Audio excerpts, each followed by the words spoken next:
What's up, and welcome back to Interpreting the Stars, where today we're going to be taking a look at yet another animated film about a Yeti. This time it's Abominable. Man, this last year has been pretty big for animated Yeti movies for whatever reason. You had Smallfoot at the end of 2018, and then there was also Missing Link in between then and now, which was more about Bigfoot than it was about Yetis, but they were also prevalent in that movie too. And now we have Abominable, and none of those movies will knock your socks off great, yet they keep getting dished out for whatever reason.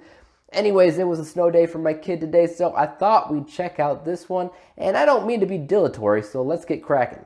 This review is brought to you by the word of the day, dilatory, wasting time or procrastinating. This film centers on the friendship between a young woman and a Yeti after it escapes from a mysterious facility. She vows to help it return to its home at Mount Everest with the help of two of her friends before those maleficent facility agents get a hand on it. First of all, how do you think they got the Yeti in the first place? I don't think it just wandered into the facility. They probably got it from Mount Everest in the first place, so wouldn't returning it there kind of be a waste of time?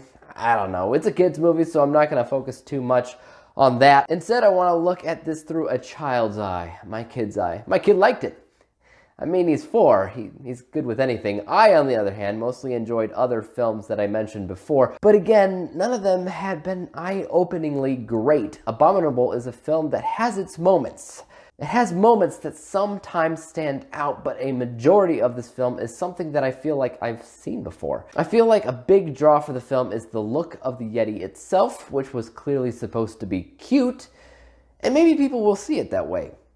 But I didn't. Other than the big eyes, I didn't think the Yeti was actually very cute at all. Instead, I thought it was kind of more monstrous, ugly. Well, it's not ugly, but it is a monster. But the way that they handled this character was interesting because he had abilities that other Yetis just don't, which help make the film have a certain identity that stands out among others. And to be honest, the girl in the movie is also a little bit more recognizable because she also has a special skill. She's a violinist. However, none of the other characters in the movie prove to be very memorable because they don't have anything unique about them. No special skill like the Yeti or the girl has. No disability, no memorable lines, no wardrobe, no special thing that they alone have or do. They're just taking up space, which doesn't help anything.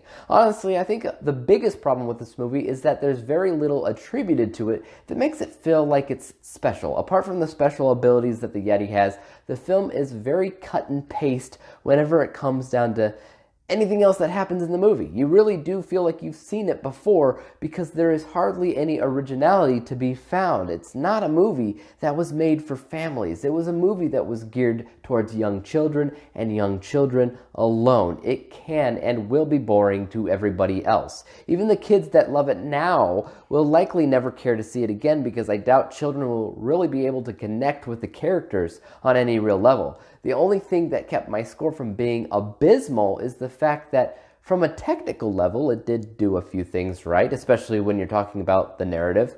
But it's a kids' movie, and kids' movies often have a good grip on elements of a narrative. The same applies here. The animation and the graphics are also pretty decent. Not the best that I've seen all year. The lighting and the color palette seem to be uninspired for the most part, and for what it's worth, it's fine. What did I score Abominable? 55%. 55 out of 100 possible stars, granting the letter grade of F. It is the highest score I can give an F, but it's still an F nonetheless. I'm interested in hearing what you guys have to say about this movie. Did I overlook something? Is it actually amazing? Am I just blind? Or do you agree with what I have to say?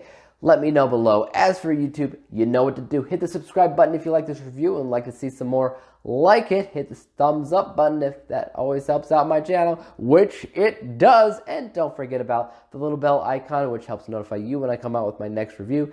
And until then, peace out!